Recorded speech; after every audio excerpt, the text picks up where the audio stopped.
Hey, what's up guys, and welcome back to this brand new video. Today, as you can see, we're going around Brazil for the Apex Online Racing Formula 2 Championship. And today, as you can see, we're going around Brazil for the penultimate race of the season.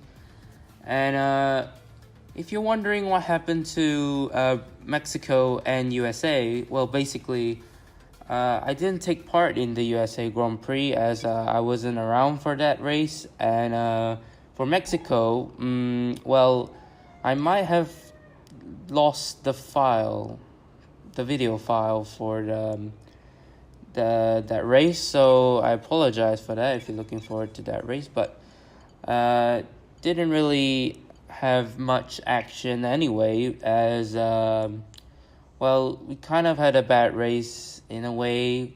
Got lag off the start and taken out into turn 1, and that was probably it.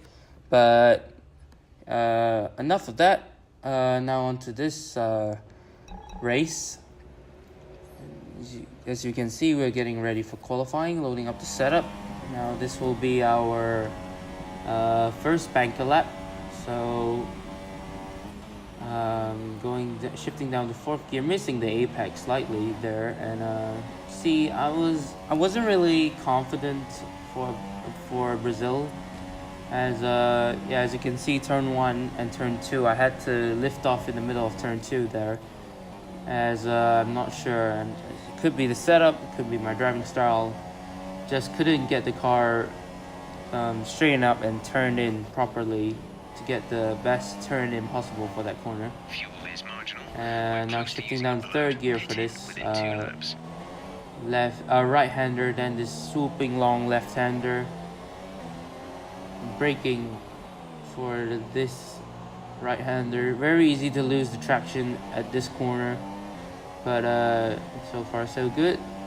And braking at the 50-meter mark, well, losing line, so it doesn't matter. Losing the back end slightly because we got on the grass, gone too deep into the curb there, so that might have lost us some time. But again, it's our banker lap, so it doesn't really matter. It puts us up into P4 with a 1 minute 10.8, which is not ideal, but with 2 minutes and 50 seconds of the session remaining, we're going out for another lap. This will be our fastest lap of the session. So as you can see, we took it much nicer through that second run there. It gained us 1.5 tenths through that corner. Now shifting down to 4th for this corner, gains us loads of time there. And now 4 tenths up on our time. Shifting down to 5th for this corner, having to lift off. You probably could take it flat if you are confident, but at the time I wasn't really confident. So, but into this middle sector, we're 5 tenths, 6 tenths up into this corner. And this lap is looking to be a pretty good one for us here. Now braking into the penultimate corner, technically the penultimate corner. And now shifting up the gears, opening the DRS, and coming across the line. What are we gonna set? We're gonna set a 1 minute 9.6, which pushes us up into P4. And well, I was pretty happy with that qualifying result, as we actually get knocked down by Roscoe there, so it knocks us down into P5. And it's going to be a wet start for the race, so it'll be intermediate conditions for the moment. And yeah, so hopefully, well, my pace in the wet isn't that great, but hopefully we can at least keep in touch with the top guys here. By the way, DT has got a pole position, but 5 red lights and away we go for the Brazilian Grand Prix. Got the okay start compared to the guys behind us, going round the outside, possibly off Roscoe there. But no, Roscoe cuts us off there, so okay, so we have to stay for P6 actually. We lost the position to DJR TP17, who goes down the inside of Roscoe there, I think. So pretty nice start for him. I should say. So as you can see, guys in front going too wide into, and you, oh my goodness, and Michi has spun out. Unfortunate for Michi there. He looked like he had quite a lot of pace from qualifying, so unfortunate to see his race, his work cut out for him now. But what can you do? It's racing. These things happen. So cutting to lap 5 now. Literally nothing happened in that middle stint. We lock up, as you can see, and we get tapped from behind from that laggy person. I don't think it was intentional, but yeah, we got tapped behind, and oh no, that one was completely my fault then. That one was completely my fault.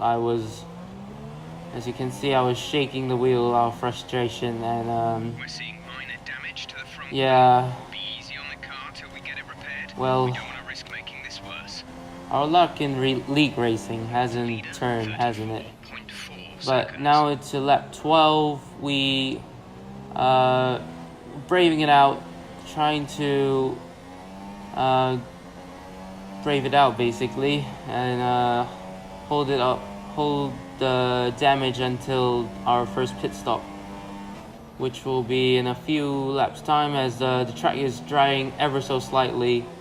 So yeah, hopefully the dry conditions can help us out a little bit, as my wet pace isn't really that good. You can see the understeer through that corner, it's just horrendous.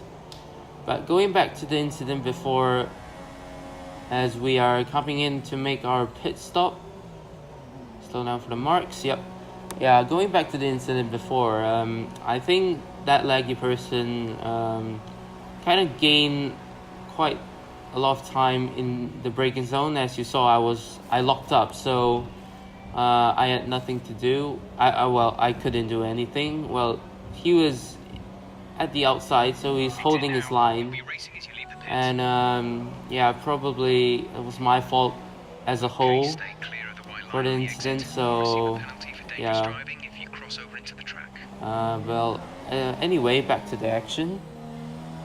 As you can see, we put on the medium tires. This is because we are planning to go to the end of the race in this set of tires. So, getting a bit of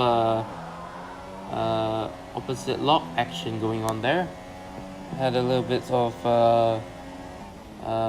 front swapper, if that's a word. Excuse me for my bad English. But now we're coming on to lap 21. We're behind Spagbo for the moment. He's on super soft tires, so he may be quicker. But as you can see, we gained quite a lot in that braking zone. So possibly could be a super soft tires kicking in. But as you can see, we're going down the inside. All Spag here. We lock up into turn 1. Spagbo hangs it round the outside. We do the under and over on him, and as you can see on your your bottom left part of the screen, just there, it looked like Spagbo had some front wing damage there. So we could possibly size up a move on Spagbo here very soon. See, as you can see, we're gaining quite a lot of time on him in the corners. So yeah, hopefully. Oh my goodness, look at the time we gained through that corner alone, and yeah, definitely shows how Spagbo's front wing damage is hampering him. So hopefully we can quickly pass him, so that we don't lose too much time spending behind him. And yeah, will we go down the inside? Have a look. Had the lock up there, so possibly have to stick back for a while, think about the move carefully, and possibly size up another attack. Just going into turn 1 now.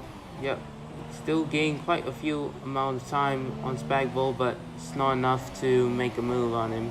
In fact, we lost some time over at that corner due to maybe some dirty air. But heading to the next lap, end of the next lap actually. And yep, nice defending from Spackball there, but we are forcing our way down the inside this time into the corner. Spackball goes deep into the corner. We kind of pinch him into the apex, so now we are up into P6. So next up is that laggy person, but he's quite some margin away from us for the time being. And as you can see, well, can't even explain. Well, I can explain, but well, basically what I've done is I've paused the game to capture some footage, and the game has just steered me into the pits for no reason, because I know it's in the strategy. I should have thought it before, and oh my goodness. Well, that just proves how I felt at the time. And yeah, that was the end of the race, basically. Yeah, basically, I paused the game pulled me into the pits, and yeah. But in the end, after all the drama, we still kept P6. But unfortunate, as we were kind of catching that laggy person. But, well, again, it's league racing. And, well, sorry for the short video, but, well, this is all the footage I have. But anyway, guys, thank you guys for watching, and subscribe to the channel if you're new, and like this video, and I'll see you guys next time.